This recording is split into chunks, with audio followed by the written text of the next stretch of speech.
ኢትዮጵያ ባለፉት 5 ዓመታት በዲፕሎማሲው መድረክ ላይ የነበሩ ከባድ ፈተናዎችን ተቋቁማ ዓለምን ያስደነቁ ስኬቶችን አስመዝግባለች። ከቀጠናዊ ትብብሮች እስከ አህጉራዊ ሚናዋ እንደገና በማጠናከር ኢትዮጵያ አዲስ የጥንካሬና የተስፋ ታሪክ እየጻፈች ነው። ከአጎራባች አገራት ጋር በምታደርገው የሰላም ጥረትና የልማት ትብብሮች በአፍሪካ መድረክ ላይ ያሳየችው ንቁ ሚናና በዓለም አቀፍ ዲፕሎማሲ ውስጥ ያላት አዲስ ቦታ ለዚህ ምስክር ነው። ይህም ኢትዮጵያ ብሔራዊ ጥቅሟን በግልጽ ያንጸባረቀችበትና አዎንታዊ ምላሾችን ያገኘችበትም ነበር። በታላቁ የኢትዮጵያ ህዳሴ ግድብ ድርድር በፕሪቶሪያ የሰላም ስምምነትና ኮፕ 20 አስተናጋጅ ሀገር በመሆን ዓለም አቀፍ የኢንቨስትመንትና የፋይናንስ ተቋማትን በመሳብ የኢኮኖሚ ዲፕሎማሲም ማሳያ ሆናለች። ጤና ይስጥልኝ፣ እንደምናችሁ። ዛሬ ጠንካራ መሰናክሎችን በማለፍ የተገነባውን የኢትዮጵያ ዲፕሎማሲ ጉዞ ስንፈትሽ የህዝብ ተወካዮች ምክር ቤት የውጭ ግንኙነትና የሰላም ጉዳዮች ቋሚ ኮሚቴ ባለፉት 5 ዓመታት የነበረውን ጉዞና የቀጣዩ የምክር ቤት ስራዎች በመዳሰስ ይሆናል። የህዝብ ተወካዮች ምክር ቤት የውጭ ግንኙነትና የሰላም ጉዳዮች ቋሚ ኮሚቴ ሰብሳቢ ዶክተር ዲማ ነገዎ በቀጥታ ስርጭት አብረውን ቆይታ ያደርጋሉ። አመት ራህማን ጀማል ከመላ የስቱዲዮ የቴክኒክ ባለሙያዎች ጋር በጋራ በመሆን ቆይታ አደርጋለሁ። መልካም ጊዜ ይሆንላችሁ።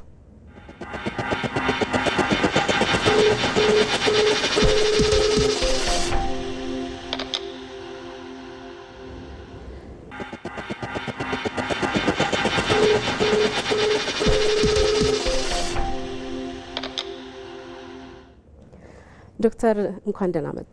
እንኳን ደህና ቆያችሁ።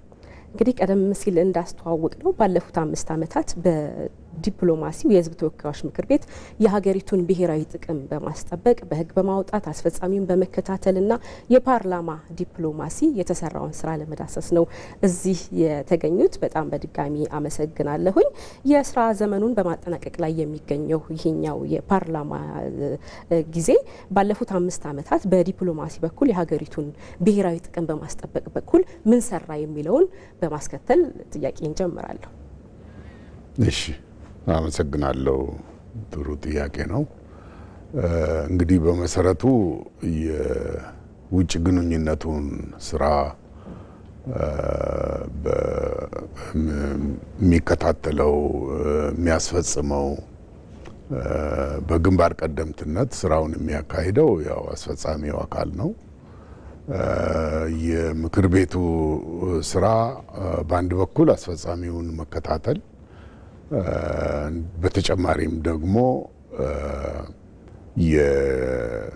የህጎችን በማውጣት እነዚህ ህጎች የሀገሪቱን ጥቅም ያስከበሩ መሆናቸውን እንዲያስከብሩና የሀገሪቱንና የህዝቡንም መሰረታዊ መብቶችና ጥቅሞች የሚያስከብሩ መሆናቸውን ተቋማትን የሚገነቡ የሚያጠናክሩ ለመሆናቸው አረጋግጦ ያው ብዙ ህጎች ወጥተዋል ባለፉት 5 ዓመታት። በተለይም ይሄንን የለውጡን ሂደት በማጠናከር በኩል የተለያዩ ህጎችን አውጥተዋል። በሶስተኛ ደረጃ ያው የፓርላሜንታዊ ዲፕሎማሲ የሚባል እንትን አለ። በዲፕሎማሲው ቋንቋ ትራክቱ ዲፕሎማሲ ይባላል። እሱ ፓርላማ ለፓርላማ፣ ህዝብ ለህዝብ የመሳሰሉትን ግንኙነቶች በማጠናከር በሁለት አይነት መንገድ ነው ይሄን የሚያጠናክረው። በአንዱ ከተለያዩ ሀገራት የምክር ቤቶች ጋር የወዳጅነት ቡድኖች አሉ። የኢትዮጵያ ፓርላማና የተለያዩ ሀገሮች የወዳጅነት ቡድኖች። እነዚህ ቡድኖች ያው እርስ በርስ ግንኙነት በመፍጠር በሁለቱ ምክር ቤቶች መካከል ያሉትን ግንኙነቶች ያጠናክራሉ። በሌላ በኩል ደግሞ ያው የውጭ ግንኙነት እና የሰላም ጉዳዮች ቋሚ ኮሚቴው በቀጥታ ከመሰል ቋሚ ኮሚቴዎች ጋር መሰል የፓርላማ ተቋማት ጋር የሚያካሂዳቸው ግንኙነቶች አሉ ማለት ነው። በእነዚህ በሶስቱ ዘርፍ ልዩ የተለያዩ ስራዎች ተሰርተዋል። እንግዲህ አራተኛው የፓርላማ የምክር ቤቱ ስራ ሌላው ውክልና ነው። ያው ሁላችንም የተመረጥንበት አካባቢ ህዝብ እንወክላለን። ይሄ ህዝብ በየጊዜው የሚያነሳቸው ጥያቄዎች አሉ። በአመት 2 ጊዜ ህዝቡን እናወያያለን። አንዱ በየካቲት፣ ሌላው በክረምት ረጅሙ የክረምት ወራት ውስጥ ዋናው ስራችን ያው ከመረጠን ህዝብ ጋር መገናኘት ነው እና በዚያ በኩል ያው ህዝቡ ያለበትን ሁኔታ፣ የሚጠይቃቸውን ጥያቄዎች፣ የሚያነሳቸውን ሾዎች ማዳመጥና ይሄንን ለሚመለከታቸው ተቋማት ማድረስ ይሆናል ማለት ነው። መልካም እንግዲህ እያንዳንዱን ጉዳይ በዝርዝር የምንመለስበት ይሆናል። ዶክተር ኢትዮጵያ በብዙ ጫና ውስጥ ቢሆንም የታላቁ ኢትዮጵያ ህዳሴ ግድብን በአንድ በኩል እየገነባች በአንድ በኩል እየተደራደረች እስከ ፍጻሜ ደርሳለች። ግን አሁንም የዲፕሎማሲ ጫናዎችን ለማድረግ የሚሞከርበት ርቀት ይቆማል ማለት አይደለም እና ይሄንን ለማስቆምስ ከመጀመሪያ ጀምሮ ደግሞ ጎን ለጎን ዲፕሎማሲውን በማስኬድ በኩል ምን ስራ ሰርታችኋል እናንተ? አዎ በተለይም ይሄ ምክር ቤት ስራውን በሚጀምርበት ጊዜ በጣም ውስብስብ ችግሮች ነበሩ። በአንድ በኩል የህዳሴ ግድቡን አስመልክቶ በዓለም መድረኮች ከፍተኛ የሆነ ጫና ኢትዮጵያ ላይ የተጣለበት ጊዜ ነበረ። ቢያንስ 13 ጊዜ በተባበሩት መንግስታት ሴኩሪቲ ካውንስል ላይ የኢትዮጵያ ጉዳይ ተነስቷል። ዋናው በዚሁ በግድቡ በህዳሴው ግድብ የተነሳ ነው። ሌላው በሰሜኑ ሀገራችን ክፍል በጊዜው የተከሰተውን ጦርነት በሚመለከት ነው እና ማንም አገር በአንድ አመት ውስጥ 13 ጊዜ ሴኩሪቲ ካውንስል ላይ አጀንዳ ሆኖ የቀረበበት ሁኔታ በታሪክ ውስጥ የለም። ለመጀመሪያ ጊዜ ነው ኢትዮጵያ በዚህ ደረጃ እና ይሄ ከፍተኛ ጫና ከፍተኛ ተጽዕኖ ኢትዮጵያ ላይ የተጣለበት ጊዜ ነበር። እንደዚሁም ደግሞ በውስጥም የጦርነቱ ሁኔታ በተለይ በሰሜኑ የተከሰተው ጦርነት አስከፊ ነበር። ምክር ቤቱም በዚያን ጊዜ ነው ስራውን የጀመረውና በጣም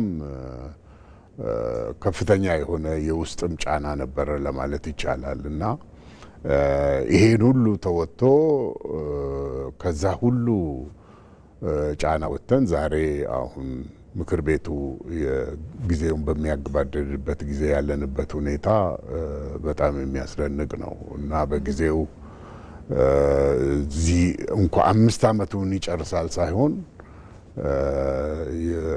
የነበሩትም የመጀመሪያዎቹ አመታት በጣም ፈታኝ ነበሩ ማለት ይቻላል። እንግዲህ አብዛኛው የኢትዮጵያ ችግር በተለይ ከዲፕሎማሲ የሚመነጩ ጫናዎች የሚፈጠሩት በሁለቱ ውሃዎች ነው። አንድም በቀይ ባህር ነው፣ አንዱም በታላቁ ኢትዮጵያ ህዳሴ ግድብ ነው። ሁለቱን ኢትዮጵያ እንዳትጠቀም ከነዚህ ውሃዎች ኢትዮጵያን የማግለል ስራዎች ተደርገው ነው የሚቆጠሩት። ይሄ በተግባርም የሚታይ ነው እና ሌላኛው ይሄ ያነሳሁት የቀይ ባህርን የመጠቀም መብት ጉዳይም የተነሳው በእናንተው በምክር ቤት ነው መጀመሪያ ይፋ ተደርጎ የሰማ ነው። መብቷን በዲፕሎማሲ መንገድ ትጠቀማለች የሚለው እና በተለያዩ የዲፕሎማሲ አማራጮች የተሄዱበት እና ኢትዮጵያ የቀይ ባህርን በፍትሐዊነት የመጠቀም መብቷን እንድታስከብር የሄዳችሁበት ርቀት ምንድን ነው?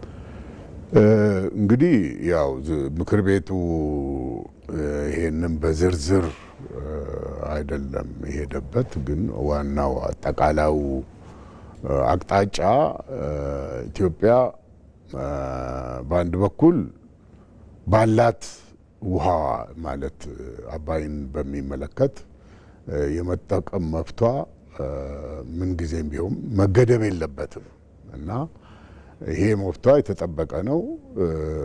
ኢትዮጵያ የራሷ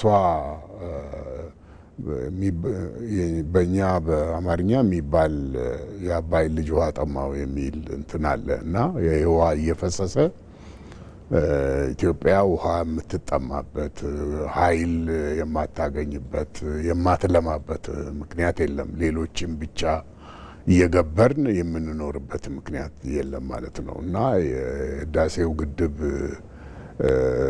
ጥሩ ምላሽ ሰጥቷል። አንድ ኢትዮጵያ በራሷ ጉልበት በራሷ አቅም ይህን የመሰለ ትልቅ ፕሮጀክት ማስፈጸም የምትችል መሆኗን ለዓለም በሙሉ አረጋግጧል።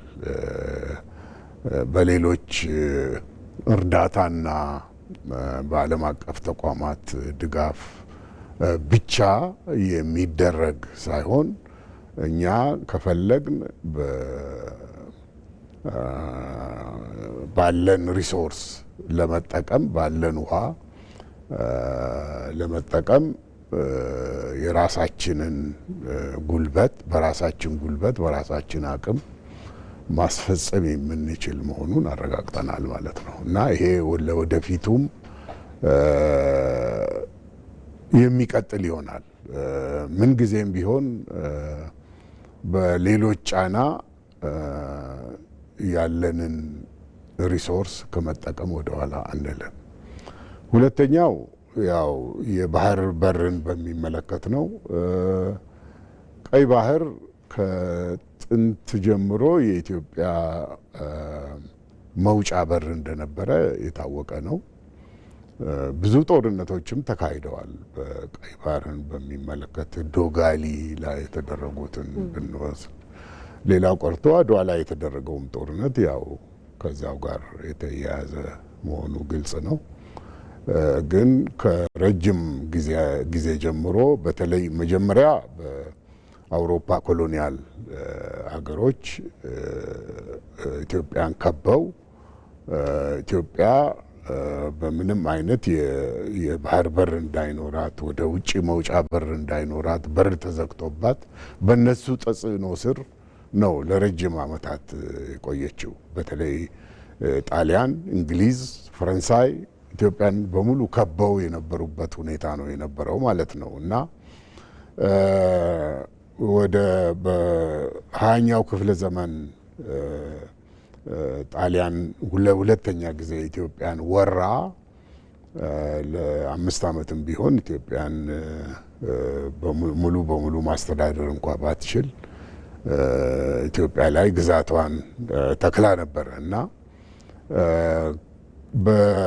በ1941 በአውሮፓ አቆጣጠር ከኢትዮጵያ ስትባረር ጣሊያን እንደዚሁም ደግሞ ከኤርትራ ግዛቷን ተባራ ነበረ ማለት ነው። ከኤርትራም ከሶማሊያም ተባራ ነበረ ማለት ነው እና ከሁለተኛው ዓለም ጦርነት በኋላ የጣሊያን ግዛቶች ጉዳይ በተባበሩት መንግስታት እንዲወሰን ሲደረግ ኢትዮጵያን ባቀረበችው ጥያቄ መሰረት ኤርትራ ከኢትዮጵያ ጋር በፌዴሬሽን እንድትዋሃድ ተወሰነ። የሶማሊያ ጉዳይ ደግሞ በሌላ እልባት እንዲያገኝ ተደረገ ማለት ነው። ሶማሊያ፣ ሊቢያ የመሳሰሉት የጣሊያን ግዛቶች የነበሩት እና በዚህ ጊዜ ኢትዮጵያ እንግዲህ ከብዙ መቶ ዓመታት በኋላ ለመጀመሪያ ጊዜ ኤርትራ የቆየችው ጣሊያን 60 ዓመት ነው። ከ1990 እስከ 41 ማለት ነው እና ከ1890 እስከ 1941 እና ከ60 ዓመት በኋላ ያንን ለቀቀች። እንግሊዝ ለተወሰነ ጊዜ ለ10 ዓመት አስተዳደረ። ከ10 ዓመቱ በኋላ ከኢትዮጵያ ጋር ተዋሃደች። ግን እንደምናውቀው በኢትዮጵያ በቅርቡ የኢትዮጵያ ታሪክ ውስጥ እንደምናውቀው ያው በነበረው የተለያየ ጫና ኢትዮጵያን ለማዳከም ብዙ ተጽዕኖዎች ነበሩ። ከነዚህ ተጽዕኖዎች የተነሳ በኤርትራ የነበረውም ሁኔታ ከውስጥም ብዙ ስህተቶች ተሰርተዋል። በተጨማሪም ደግሞ ከውጭም የነበረው ጫና ጦርነቱን እያባባሰ ሄዶ ኤርትራ ያው ነጻ ሀገር ራሷን ቻለች ሀገር እንድትሆን ሆነ ማለት ነው በ90ዎቹ። ይሄ እንግዲህ የውጭ ተጽዕኖ ብቻ ሳይሆን የውስጥ ችግራችንም የፈጠረው ሁኔታ ነው። በአንድ በኩል ችግሮችን ሁሉ በጦርነት መፍታት የሚለው በተለይ በደርግ ዘመን ደርግ የተከተለው ዘዴ ሁኔታዎች እንዲያከሩ በማድረግ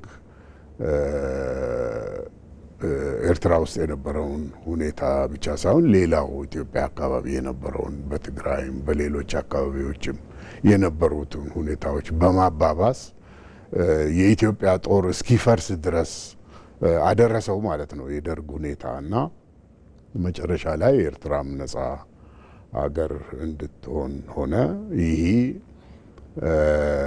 ኢትዮጵያን ምን ያህል እንደጎዳት ግልጽ ይመስለኛል። ይህንን ሁኔታ እንግዲህ በሰላማዊ መንገድ ለመለወጥ ጥረት መደረግ አለበት የሚል ነው አሁን ያለው ሁኔታ። የኢትዮጵያ መንግስት በምክር ቤቱም በኩል የተያዘው አቅጣጫ አሁን ኢትዮጵያ ከዓለም አገሮች ባህር በር ከሌላቸው ዓለም አገሮች ውስጥ በህዝብ ብዛት የመጀመሪያዋ ናት እና ይሄ ሁኔታ ሊቀጥል አይችልም። 130 ሚሊዮን የሚሆን ህዝብ አላት። በአንዳንድ አካባቢ ከባህር በሩ 60 ኪሎ ሜትር ብቻ ነው የምትርቀው። ይሄ ዘላቂ አይደለም፣ ዘላቂም ሊሆን አይችልም። የአካባቢያችን ያለነው ማፕ ብናይ በቀጭኑ ኢትዮጵያን ከቦ ነው የምናገኘው እና ይሄ ሆን ተብሎ በኮሎኒያሊስቶች የተፈረጀብን ስለሆነ በዚህ ልንቀጥል አንችልም። ስለዚህ እንደ ከዚህ በፊቱ በጉልበት ለማስቀረት አንችልም። አሁን የምንችለው በሰላማዊና በፍትሃዊ በሆነ መንገድ ከአካባቢው ካሉ አገሮችና ህዝቦች ጋር በመወያየት በመግባባት ለዘላቂ ጥቅም፣ ለጋራ ጥቅም፣ ለጋራ እድገት ሁላችንም አብረን የምናድግበትን ሁኔታ መፍጠር ይቻላል እና ኢትዮጵያ ብዙ ሪሶርስ ያላት ሀገር ናት፣ ብዙ ህዝብም አላት። ከኢትዮጵያ እነሱም ሊጠቀሙ ይችላሉ። እኛም ደግሞ እነሱ ካላቸው ከዚህ ከባህር በሩ አብረን የምንጠቀምበትን መንገድ መፍጠር ያስፈልጋል። ስለዚህ ይሄ ውይይት ይፈልጋል፣ ብዙ የፖለቲካ ስራ ይጠይቃል፣ የውስጥም የውጭም እና በሌላ በኩል ደግሞ አካባቢው ያለው ህዝብና ኢትዮጵያ ስናየው በብዙ መንገድ የተሳሰርን ህዝቦች ነን፣ አንድ ህዝብ ነን። በታሪክ አጋጣሚ የተለያየ አገሮች ይፈጠሩ እንጂ በእነዚህ ሀገሮች ውስጥ ያለውና ኢትዮጵያ ውስጥ ያሉት ህዝቦች በብዙ መንገድ በብዙ ድር የተሳሰሩ በባህል በቋንቋ የተሳሰሩ ህዝቦች ናቸውና ለዘለቄታው የሁላችንም የወደፊት እድል አብረን መቆም፣ አብረን ተዋህደን ኢንቲግሬት አድርገን አብረን እየሰራን መሄድ ነው የሚያዋጣን የሚል ነው አሁን የተያዘው እንግዲህ እና በዚህ በኩል ያው ምክር ቤቱ የራሱን ሚና ይጫወታል። ሁኔታዎች የተመቻቹ ሲሆኑ ከአካባቢውም ካሉ ፓርላማዎች እንደዚሁም ደግሞ ከሌሎች ምክር ቤቶችም ጋር ይሄንን የኢትዮጵያን አቋም በፍትሃዊነት እንዲያዩትና እንዲደግፉት ለማድረግ ምክር ቤቱ የበኩሉን አስተዋጽኦ እያደረገ ነው ማለት ነው። እንመለስበታለን ይህን ጉዳይ እንግዲህ የባህር በርንና የታላቁ የኢትዮጵያ ህዳሴ ግድብን ስናነሳ ከዚህ ጥያቄ የብሔራዊ ጥቅም ጥያቄ እንደመሆኑ የኢትዮጵያ ህዝብ አለና የኢትዮጵያ ህዝብ የነዚህን ውሃዎች አስፈላጊነት የኢትዮጵያን ዘለቄታዊ ልማትም ደህንነትም ጉዳይ መሆናቸውን በማስረዳት በኩል ምን ሚና ነበራችሁ?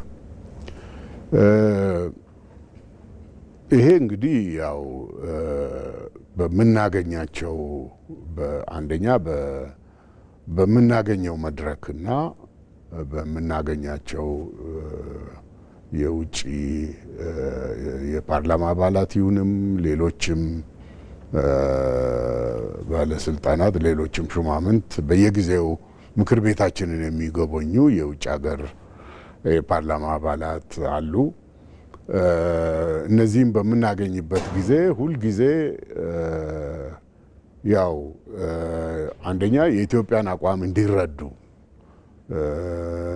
የኢትዮጵያ ጥቅም ደግሞ ለነሱም ደግሞ አንደኛ ለአካባቢውም ደህንነት የኢትዮጵያ ጥቅም መከበር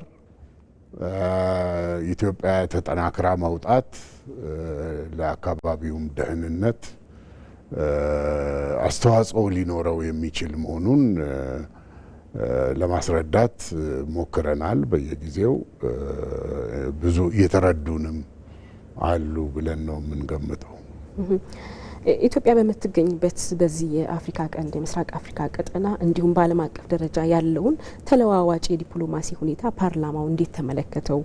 በዚህ ተለዋዋጭ አውድ ውስጥስ የኢትዮጵያን ብሔራዊ ጥቅም የምናስጠብቅበት የኢትዮጵያን ደህንነት የምናስጠብቅበትን መንገድ እንደዚህ ነድፈናል የምትሉት ምንድን ነው? እንግዲህ በዘላቂነት የኢትዮጵያ ጥቅም ሊጠበቅ የሚችለው አንድ ኢትዮጵያ ጠንካራ አገር ሆና ስትወጣ ነው። አንድነቷ ተጠብቆ እንደ አገርም ጠንካራ የሆነች አገር ሆና ተከብራ ተፈርታም በዓለም ላይ ዛሬ ለመከበርም መፈራትም አስፈላጊ ነው። ስለዚህ በዚህ ደረጃ ያለች ሀገር እንድትሆን ለማድረግ ምክር ቤቱ ከፍተኛ ጥረት ነው እያደረገ ነው። በመሰረቱ ሕግን በማውጣት በኩል ተቋማት ኢትዮጵያ ልትጠነክር የሚችለው ጠንካራ የሆነ ተቋማት ስትገነባ ነው እና ለምሳሌ በመጀመሪያው አመት በመጀመሪያዎቹ አመታት ላይ በእኛው ቋሚ ኮሚቴ በኩል ታይተው ምክር ቤቱ ካሳለፋቸው ህጎች መካከል አንዱ የመከላከያ ሰራዊቱን መልሶ የሚያደራጀው አዋጅ ነው እና ይህ አዋጅ ለመከላከያ ሰራዊቱ በተጨማሪ ቱል የሚሰጠውና አደረጃጀቱንም ካለው ሁኔታና ጊዜ ጋር ብቃት ያለው ሰራዊት ሆኖ እንዲቆም ለማድረግ ብዙ ጥረት ተደርጓል ማለት ነው። እንደዚሁም በሌሎችም ለምሳሌ ሳይበር ሴኩሪቲ አዋጅ በቅርቡ አውጥተዋል። ቁልፍ መሰረተ ልማት በተለይ በአሁኑ ጊዜ የሳይበር ደህንነትን ለማስጠበቅ እና በተለይ ቁልፍ የሆኑ መሰረተ ልማቶች ደግሞ እንዲጠበቁ ለማድረግ ተጨማሪ የሆነ ቱል ስለሚያስፈልጋቸው ይህንን በዚህ ተግባር ላይ ለተሰማሩ ተቋማት ተጨማሪ አዋጅ ወጥቷል። እንደዚሁም ደግሞ የኢትዮጵያን አቪዬሽን ሴኩሪቲ ለመጠበቅ አዲስ ለመጀመሪያ ጊዜ በ20 ዓመት ውስጥ አዲስ አዋጅ ጸድቆ ምክር ቤቱ አውጥቷል ማለት ነው እና በአጠቃላይ እነዚህን ምሳሌዎች ማነሳው ሌሎችም አሉ። ከተለያዩ ሀገሮች ጋር የተደረጉ ስምምነቶችም አሉ። እነዚህንም አጽድቋል። እነዚህን ማነሳው ምንድን ነው ኢትዮጵያ ጠንካራ ሀገርና የተከበረች አገር ለማድረግ የሚቻለው አንዱ ጠንካራ የሆኑ ተቋማት፣ እነዚህ ተቋማት ተግባራቸውን በስርዓት በሕግ የሚያከናውኑ በሰው ጥንካሬ ሳይሆን በሕግ ላይ የተመሰረቱ እንዲሆኑ ለማድረግ ከፍተኛ ጥረት ነው የተደረገው እና እነዚህን ተቋማት ማጎልበት፣ መገንባት የሰው ኃይሉንም በዚሁ ደረጃ ማሰልጠንና ማዘጋጀት አስፈላጊ መሆኑን ምክር ቤቱም ስላመነበት የተለያዩ ህጎችን አውጥቶ ስራ ላይ እየዋሉ ይገኛሉ ማለት ነው። መልካም። ወደ ፓርላማ ዲፕሎማሲ ደግሞ እንምጣ። ፓርላማው ከሌሎች ሀገራት ፓርላማ ጋር የሚያደርገውን ትብብር ስናይ ለሀገራዊ ጥቅም እንዴት እየዋለ ነው የሚለውን አብረን እናነሳለን። ለምሳሌ ብዙ መድረኮች ላይ ተሳትፋቸዋል። የሞስኮ አፍሪካ ፓርላመንታዊ ጉባኤን፣ የአፍሪካ ካሪቢያን ፓሲፊክና የአውሮፓ ፓርላማ ጥምረት በፈረንሳይ እንደዚሁ ጨምሮ የፓርላማ አባላት በዓለም አቀፍ መድረኮች ላይ ተገኝተው የኢትዮጵያን ጥቅም እንዴት አንጸባረቁ የሚለውን እናንሳ። ከዚህ ባለፈ ደግሞ ተቀማጭነታቸው ኢትዮጵያ የሆኑ የተለያዩ ሀገራት አምባሳደሮች አሉ። እነሱንም በተናጠል እንደዚህ ማግኘት አጋጣሚዎች ስለሚኖራቸው ኢትዮጵያን ጥቅም ስታነሱ ቅድሚያ የምታነሱት ጉዳይ ምንድን ነው? እንዲሁም በቅርቡ የህንዱ መሪ ናሬንድራ ሞዲ በፓርላማ ተገኝተው በኢትዮጵያ ቋንቋ ሁሉ ሲያወሩም እንደዚሁ ደግሞ ሀሳባቸውንም ሲገልጹ ሰምተናል። እና በአጠቃላይ ግን እናንተ የምታነሷቸው ቁልፍ ጉዳዮች ምንድን ናቸው? እንግዲህ ከሌሎች አገሮች ፓርላማ ጋር የምናደርገው ግንኙነት በሁለት መንገድ ነው። አንደኛው ኢትዮጵያ አባል የሆነችባቸው የተለያዩ ፓርላመንታዊ ስብስቦች አሉ። ለምሳሌ የኢንተርናሽናል ፓርላሜንታሪ ዩኒየን የሚባል አለ። ፓን አፍሪካን ፓርላመንት አለ። የአፍሪካ ሀገሮች ፓርላማ የሚገናኙበት ናን አላይንድ ሙቭመንት ፓርላማ አለ። የብሪክስ አባል ሀገራት ፓርላማ አለ። የፓርላማ ስብስቦች እነዚህ ሁሉ የማልቲላተራል የሆኑ የፓርላሜንታሪ ተቋማት ውስጥ ኢትዮጵያ በአባልነት የምትገኝበት መሆን ብቻ ሳይሆን በየጊዜው በሚደረጉ ስብሰባዎች ትካፈላለች ማለት ነው እና በእነዚህ ስብሰባዎች ላይ የኢትዮጵያን አቋም የኢትዮጵያን ብሔራዊ ጥቅም ለመጠበቅ ያው የሚሳተፉት አባላት ሁልጊዜ ጥረት ያደርጋሉ። ይህንን ማድረግ የሚችሉ አባላት ተመርጠው ነው እዚህ ላይ የሚገኙት። በሁለተኛ ደረጃ ከተለያዩ ፓርላማዎች ጋር የምናደርጋቸው ግንኙነቶች ነው። እንደተባለው በሞስኮ ተወሰኑ በመጀመሪያዎቹ የዚህ የፓርላማችን እድሜ ውስጥ ሞስኮ ላይ የራሻና አፍሪካ ፓርላሜንታሪ ስብሰባ ነበር። ይሄ በየሁለት ዓመቱ የሚደረግ ነው። እዛ ላይ ተሰብስበን በኢትዮጵያና በእነዚህ ሌሎች የአፍሪካ ሀገሮች ፓርላሜንትና በራሻ መካከል ያሉትን ግንኙነቶች የሚጠናከሩበትን ሁኔታ ላይ ውይይት ተደርጎ የአገሪቱን ፕሬዝደንት ተገኝተው የተናገሩበት ጉባኤ ነበር እና በዚህ አጋጣሚ ደግሞ በዚያ ስብሰባ ዙሪያ ከሚገኙ የሚዲያ ተቋማት ጋር ደግሞ ያደረግናቸው ግንኙነቶች ነበሩ። የሰጠናቸው ኢንተርቪዎች እነዚህ ሁሉ ያው ኢትዮጵያን ገጽታ ከፍ ለማድረግ የሚደረግ ጥረት ነው ማለት ነው። እንደዚሁም በአፍሪካና ካሪቢያን ሀገሮችና እንደዚሁም አውሮፓ ፓርላማ የጋራ ጉባኤ አለ በየጊዜው።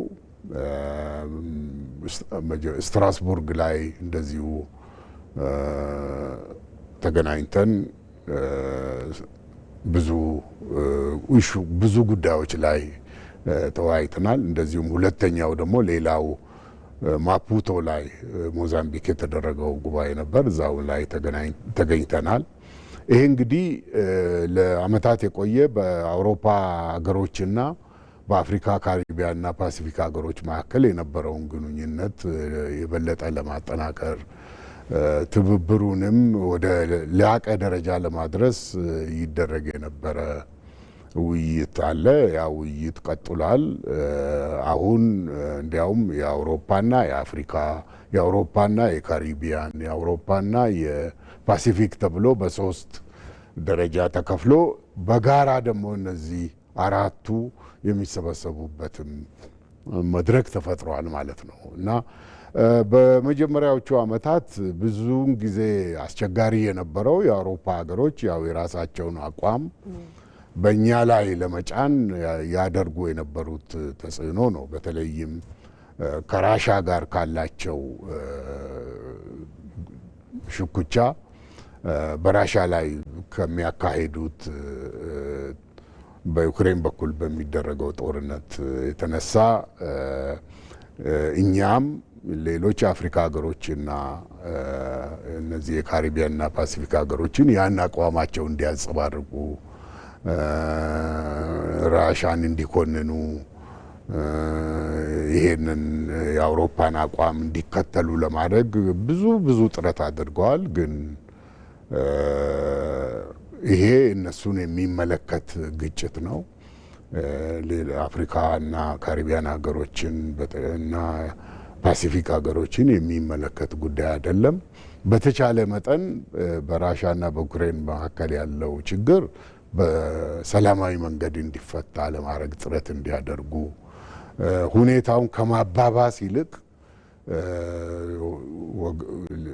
ሁለቱንም ወገኖች እያስታጠቁ በሰላማዊ መንገድ የሚፈታበትን እና በተለይም ተሞክሯል። የሚኒስክ አግሪመንት የሚባል አለ። እነዚህ ሙከራዎች ለምን ከሸፉ እንደገና ተመልሰው ደግሞ ሊያንሰራሩ የሚችሉበትን ሁኔታ መፍጠር ያስፈልጋል በሚል እኛም የበኩላችንን አስተያየት በመስጠት ይህ ጦርነት በሰላማዊ መንገድ የሚፈታበትን ሁኔታ ማመቻቸት አለባቸው የሚል አቋም ነው በአውሮፓኖቹም ላይ እኛም በበኩላችን ተጽዕኖ ለማድረግ የሞከር ነው ማለት ነው። እንግዲህ እንዳልሽው ሰፊ ነው ግንኙነቱ ከሌሎች ቅድም እንዳልኩት ከብዙ ፓርላማዎች ጋር ግንኙነት እናደርጋለን። በየጊዜው የአውሮፓ ፓርላማ አባላትም፣ የእንግሊዝ ፓርላማ አባላት፣ የፈረንሳይ፣ የልዩ ልዩ ሀገሮች የፓርላማ አባላት የኬንያ፣ የናይጄሪያ መጥተዋል፣ ኢትዮጵያን ጎብኝተዋል። እነዚህን በማስተናገድ የኢትዮጵያን አቋም በመግለጽ በኢትዮጵያና በእነዚህ ሀገሮች መካከል ያለውን ግንኙነት ለማጠናከር ብዙ ጥረት አድርገናል ማለት ነው። ከዚህ በተጨማሪም አዲስ አበባ እንደሚታወቀው የዲፕሎማቲክ ማዕከል ነው። አዲስ አበባ ያሉ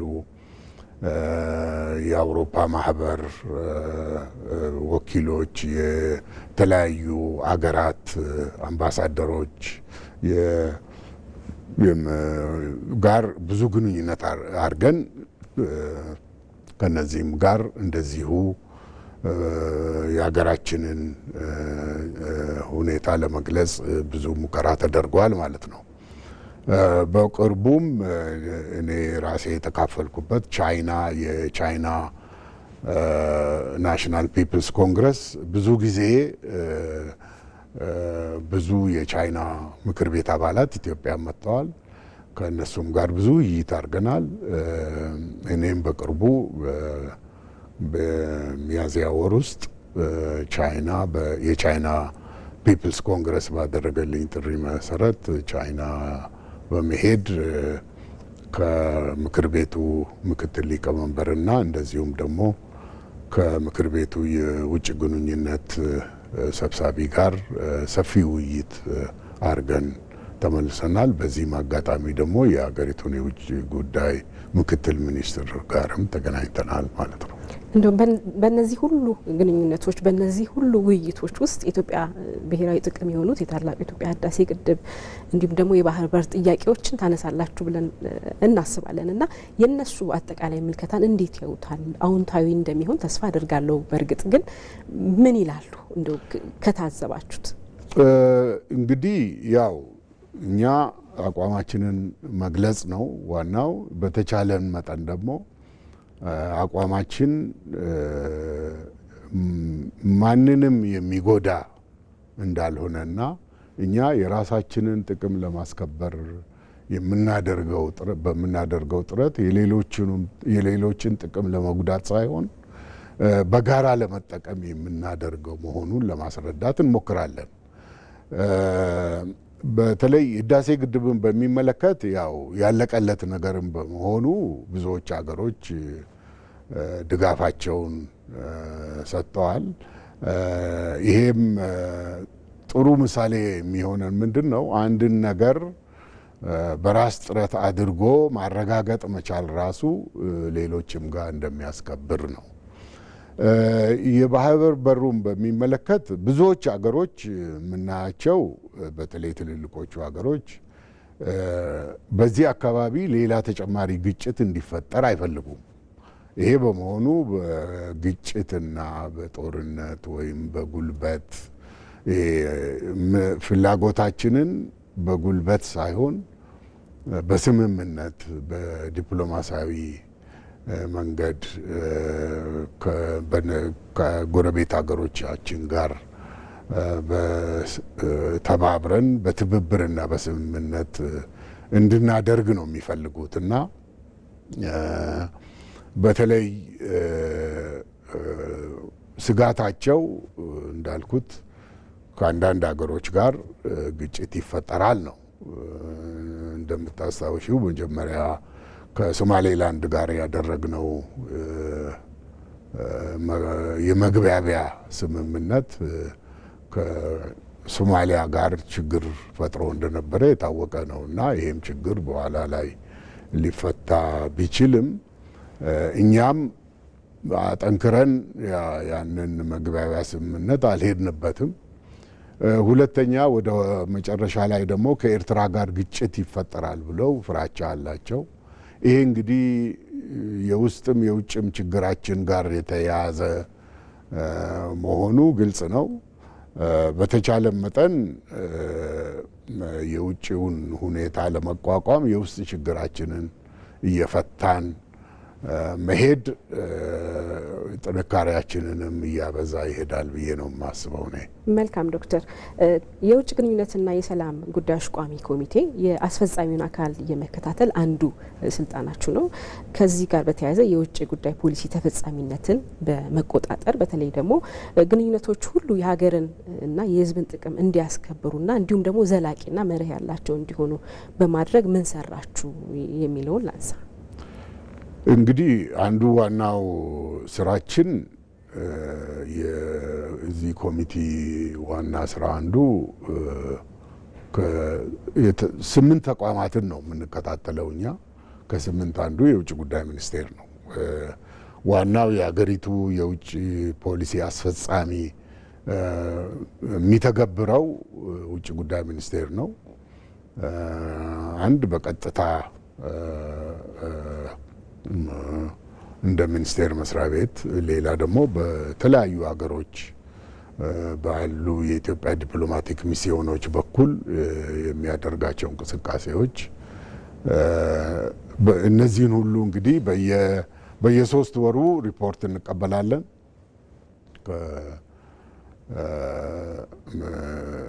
ውጭ ጉዳይ ሚኒስቴር በዚህ ሪፖርት ውስጥ የሰሯቸውን ስራዎች፣ ያጋጠሙትን ችግሮች እንገመግማለን። በዚህ በኩል የራሳችንንም ደግሞ ግብአት እንሰጣቸዋለን። ጥንካሬያቸው የት ላይ እንደሆነ፣ ጉድለትስ የት እንደሆነ፣ ትኩረት የሚሹ ጉዳዮች ምን ምን እንደሆኑ ሁልጊዜ እንጠቁማቸዋለን ማለት ነው እና በሚቀጥለው ሪፖርት ደግሞ እነዚህንም ትኩረት የሚሹ ጉዳዮች ላይ ምን እንዳደረጉ ሁሉ እንመለከታለን ማለት ነው እና ዋናው ስራችን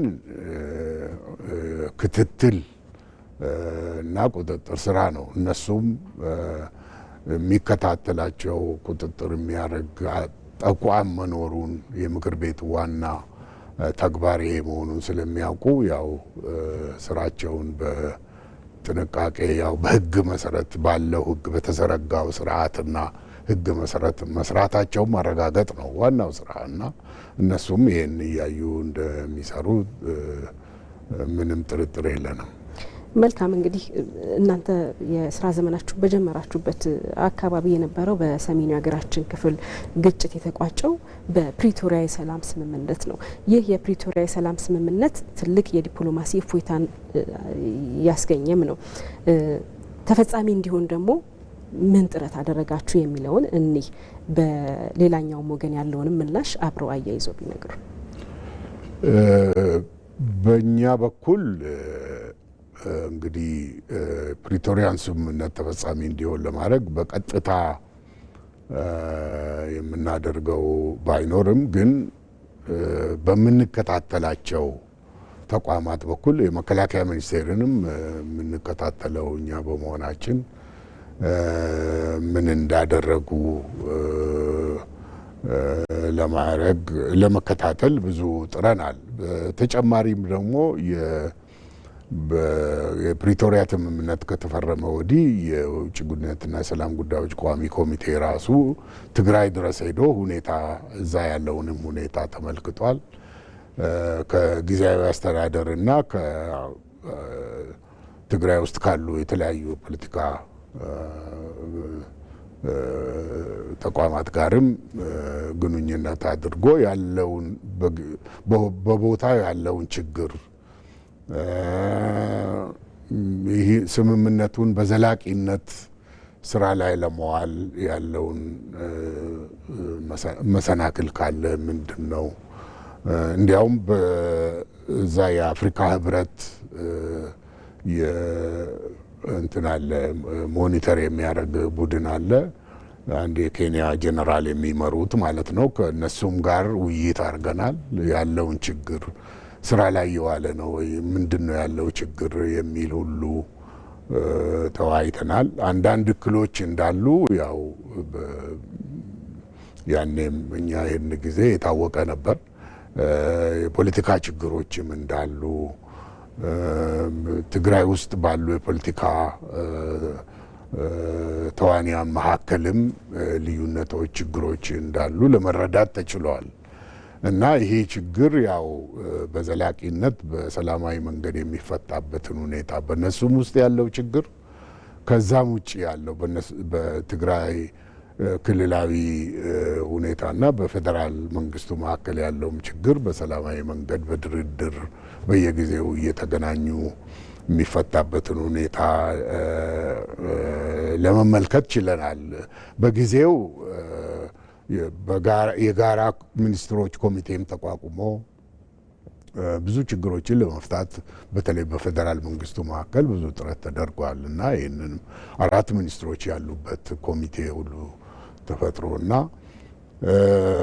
ግን እንግዲህ አሁን እዛ ፕሪቶሪያውን ስምምነት ሙሉ በሙሉ ስራ ላይ ለማዋል የተወሰኑ እክሎች ገጥመዋል እና ይሄ ውስጣዊም ውጫዊም የሆነ የራሱ የሆነ እንትን አለው እና አንዱ ለምሳሌ ከዚህ ከአፍሪካ ህብረት ሞኒተሪንግ ግሩፕ መረዳት የቻልነው አሁን ይሄ መሳሪያ የማስፈታቱ የዲሞቢሊዜሽኑ ይሄ ስራ በደህና እየሄደ እያለ አካባቢው ባሉ አጎራባች ሌሎች ክልሎች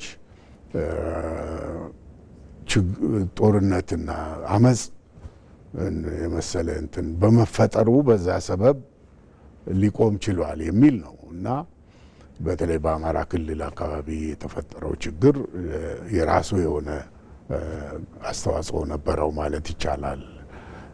ለዛ ያንን ሙሉ በሙሉ ስራ ላይ በቶሎ እንዳይፈጸም በማድረግ በኩል የራሱን አስተዋጽኦ ያበረከተ ይመስለኛል። እኔ ግን አሁን ዋናው በዛ አካባቢ ያለው ዋናው ችግር ለምሳሌ ለሁለተኛ ጊዜ አሁን ምርጫ አልተካሄደም ትግራይ ውስጥ። የትግራይ ጊዜያዊ አስተዳደርም ሁኔታው ምን ላይ እንደሆነ የማይታወቅበት ሁኔታ ነው። ስለዚህ ይሄ ችግር ወዴት እየሄደ ነው የሚለው አሳሳቢ እየሆነ መጥቷል እና ይህን ችግር በጊዜ ካልተቀረፈ መልሶ ኢትዮጵያን ወደ ማንፈልግበት ሌላ ከዚህ በፊት ወደ ነበረው ሁኔታ እንዳይወስደን ስጋት እንዳለ ግልጽ ነው ማለት ነው። እሺ እንግዲህ ጊዜያችን እያጠናቀቀን ነው። በኢትዮጵያ ምርጫ አድርጋለች። በዚህ አመት የምርጫ ውጤት ይፋ እየተደረገ ይገኛል። አዲሱ ፓርላማ መንግስት በመስከረም ሲመሰረት ይህ የአዲሱ ፓርላማ የሚጠበቅባቸው የቤት ስራ ምንድን ነው የሚለውን እኔና እናጠቃለን። እንግዲህ የአዲሱ ፓርላማ በአንድ በኩል ካለፈው ፓርላማ የተለየ ሊሆን ይችላል። እንግዲህ የምርጫዎቹን ውጤቶች ያው ሙሉ በሙሉ ያላየን ባይሆንም ግን ካለፈው ፓርላማ የተለየ እንትን ይኖረዋል ብለን እንገምታለን። ኮምፖዚሽኑ ባለፈው ፓርላማ ለምሳሌ ከገዢው ፓርቲ ውጭ የነበሩ የፓርላማ አባላት 11 12 አይበልጡም ሰዎች ማለቴ ነው። እና እንግዲህ በአሁኑ ፓርላማ ውስጥ ትንሽ የሌሎች ፓርቲዎች እና በግልም የተወዳደሩ እንደኔ አይነት ማለት ነው በዛ ይላሉ ብለን እናስባለን። ካለፈው ጊዜ ቁጥራቸው ትንሽ በዛ ይላል። ሌሎች ድምጾች የተለያዩ ድምጾች የሚሰሙበት ምክር ቤት ሊሆን የመሆን እድሉ ትልቅ ነው ማለት ነው ካለፈው የሚቀጥለው ፓርላማ እና ይሄ የራሱ የሆነ አስተዋጽኦ አለው እና በምክር ቤቱ ውስጥ የሚደረገው ክርክር የሚደረገው ውይይት የበለጠ ያበለጽገዋል። የተሻለ ሕግም ለማውጣት የተሻለ የሕዝብ ጥቅምም ለማስከበር ጥሩ ግብዓት ጥሩ አስተዋጽኦ ይኖራል ብለን ነው የምናስበው። ሁለተኛው ይሄ ፓርላማ አሁን ያለፈው ፓርላማ የሀገሪቱን ተቋማት በማጠናከር የሀገሪቱን ስርዓት በማስቀጠል የራሱን የሆነ አስተዋጽኦ የራሱን አሻራ ጥሎ አልፏል። በዚያ ላይ በመቆም ደግሞ የሚቀጥለው ምክር ቤት የተሻለ እድል ይኖረዋል ብለን ነው እንዲያውም ከዚህ የተሻለ እድል ይኖረዋል። ስለዚህ ተቋማቱን የበለጠ ማጠናከር የራሱንም ብቃት ማጠናከር ነው ዋናው ስራው እና ምክር ቤቱ በሕገ መንግስቱ መሰረት የሀገሪቱ የስልጣን የበላይ አካል ነው እና ይሄንን አቋሙን የሚገልጽ ተግባር ሰርቶ መገኘት ነው ያለበት። ራሱንም እንደ ተቋም አባላቱንም ደግሞ ይህንን ኃላፊነት የሚሸከሙ አባላት እንዲሆኑ ብቃታቸውን ማጠናከር በልምድም በእውቀትም ከተለያዩ ሀገሮች በሚገኝ ልምድም ደግሞ ራሳቸውን አጠናክረው እንዲገኙ የማድረግ እድሉ ትልቅ ነው ማለት ነው። በጣም አመሰግናለሁ ዶክተር። እኔም በጣም አመሰግናለሁ።